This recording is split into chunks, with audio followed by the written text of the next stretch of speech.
nyo, meron pang isang dapat ipanalo for congressman, yung dating Mayor Guerrero. How can we forget, Sandy? Ipakita mo na yung resulta ni Papa. Tingnan natin kung paano niya nilampaso ang mga kalaban. Let's see it. Sige, Sandy. Sabihin mo na. Sandy, what the hell are you waiting for? Show us Papa's result. Sandy! Sige na, sabihin mo na. Si Chairman Leo po, 233,236 votes. Kayo po, Don Gustavo, 114,880. Ano? I'm so sorry, sir.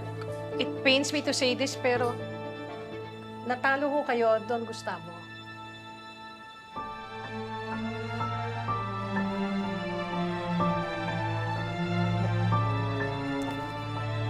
Bakit ako natalo?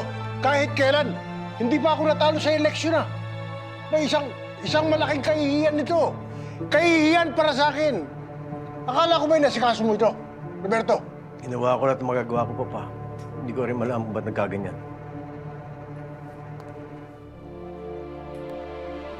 Baka naman nilaglag mo ako, Roberto. Bakit naman kita ilalaglag, Papa? Sige. Aalamin ko kung ano nangyari kung bakit hindi sila sumunod sa usapan namin. Pa! Pa! Pa! Huwag mo akong gawin tanga.